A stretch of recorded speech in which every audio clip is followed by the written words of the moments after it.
The battle cry of freedom, sung by Harlan and Stanley. It is on record.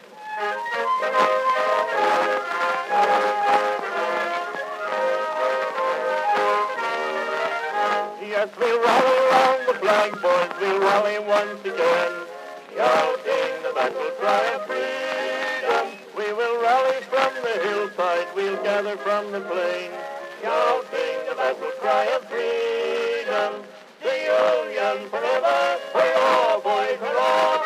Down with the traitor, up with the star, while we rally round the flag, boys, rally once again, shouting the battle cry of freedom. The Union forever, hurrah, boys, hurrah! Down with the traitor, up with the star, while we rally round the flag, boys, rally once again, shouting the battle cry of freedom. Hi, everybody. This is the History Freak. We're proud to present a special guest for this episode. I'd like to introduce the History Freak's naval history expert, Jerry. Well, welcome, everyone, to another episode of the History Freak. I'm Jason, the History Freak, and we just saw some very interesting pictures of one of our experts in his youth. He was in the United States Navy. And as you know, as the History Freak, I cannot do it alone. I need to involve experts as I do my research and critical studies about the past and the artifacts that I will be showcasing. So I'm here with our expert on naval history, Jerry, and we're very pleased to have him on this episode of The Freak as we dive into history of the Union Navy in the Civil War. So, Jerry, those are some interesting pictures in your younger days, weren't they? Yeah, thanks for having me on, Jason. Yeah, and, I think this is a great show that you're doing here, and as far as us history buffs know, the relatively new addition to our armed forces at the time was the U.S. Navy, and they played a prominent role in the Civil War. After they sharpened their skills in the Mexican-American War, the U.S. Navy was really taking shape to such an extent that we know the first shots in the Civil War were actually a naval battle. Well, that's very interesting. I really appreciate that background on it all. I've been doing some research, if you will, based on some autographs I'm going to be showing on Admiral Porter and Admiral Dahlgren. Do you have any information that would help our viewers better understand those two gentlemen and any others? Yeah, I think a turning point in the Civil War was when, Secretary of State Seward recommended the blockade of the South. And this was really when foreign governments began to recognize the Confederacy as a belligerent. So, Porter was a Navy brat like me, and he served under his father. And his father's fiercest sailor was commander, who later became commander in Admiral Farragut, gladly accepted, and he led the Union Navy to this great success by splitting the Confederacy in two. Another significant contribution on the Civil War came from Captain Dahlgren, who was assigned to the Washington Navy Yard in 1847. He was responsible for naval ordnance and led some incredible innovations around things like the Dahlgren gun. And some people may not have realized that Lincoln persuaded Congress to pass a special act that allowed Dahlgren's appointment to the commander of that naval yard. That's really, really interesting. And I know that Dahlgren rose to the rank of admiral and really was the father of naval ballistics in many respects. So thank you for that. Sure. Well, so I noticed you've got a shirt depicting the USS Luce. Let's take a walk down memory lane and talk a little naval nostalgia here. What's the background of your service? Yeah, so as a bit of nostalgia, when it comes to my service, I served aboard the USS Luce, DLG-7, DDG-38, which was a Farragut-class destroyer. The same class as one of our sister ships was the USS Dahlgren. Fantastic stuff. I've noticed you've got a great background there. I know that you're into Caribbean culture and so forth. I doubt you're doing anything but having a great time wherever you are in the world. Yeah, being an Atlantic soldier, I was on the East Coast. So we did quite a few trips down to the Caribbean. Some great stories about maybe not be suitable for History Freak, but maybe I can tell people offline about those. So yeah, anyway. Well, we're certainly pleased you joined us, and thank you again for your service in the United States Navy. And we'll get on with the History Freak with that background in mind. So thank you again. And to borrow a line from Admiral Farragut and put our History Freak twist on it, damn the future. Let's go full speed into the past. Thanks again. Have a good day.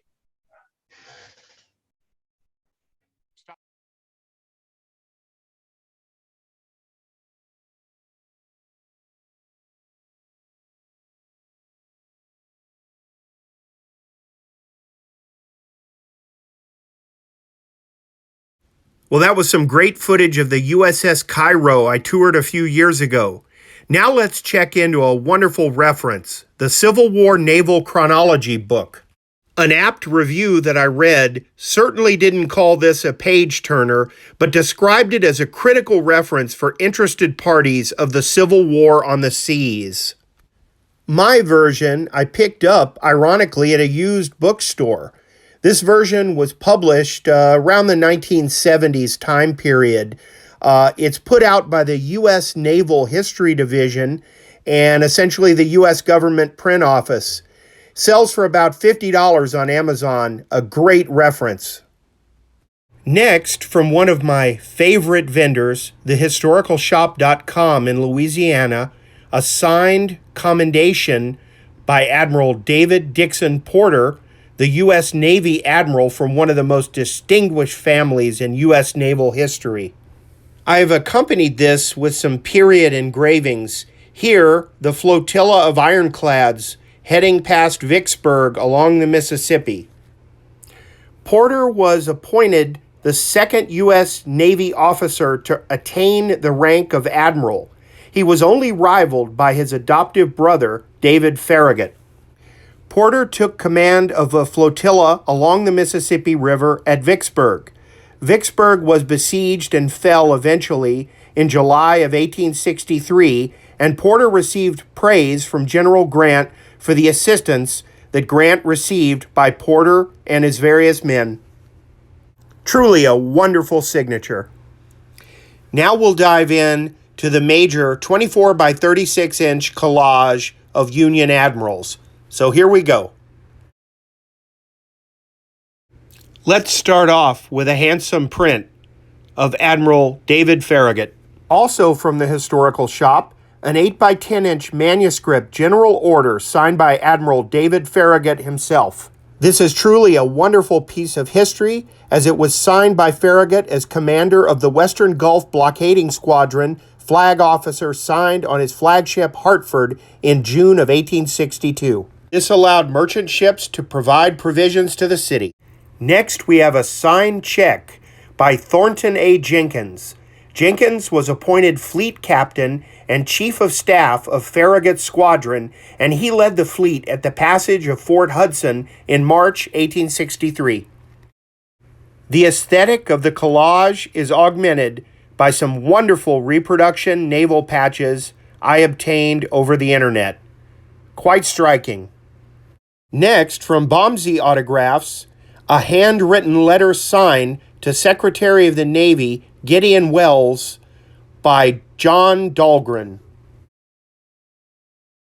This bold signature of Dahlgren represents that of the naval officer who founded his service's Ordnance Department and was the father of modern naval gunnery. The Dahlgren gun was a smooth-bore howitzer that could be fitted to all types of naval vessels. Here we have a modern print of Dahlgren and his men. Next to it, a wonderful period engraving, again, of David Dixon Porter. And from Lionheart Autographs in New York, a magnificent clip signature of Porter. Also from an antique shop in Vicksburg, a period flag patch, too good to pass up. And from regional dealer War Between the States, a wonderful clip signature of Rear Admiral in the U.S. Navy during the Civil War, Louis Goldsborough. Goldsborough had sea command of the North Atlantic Blockading Squadron. He was also the son of the chief clerk at the Naval Department. In rounding out the autographs, we have an accompanying print of Rear Admiral Samuel Francis DuPont. He was part of the prominent DuPont family, and here we have his signature. His career was a bit tarnished for the failed attack on Charleston in 1863. We finish up with a couple of wonderful period engravings of the Siege of New Orleans and the battle between the Merrimac and the Monitor. And as I always say, stay in the past.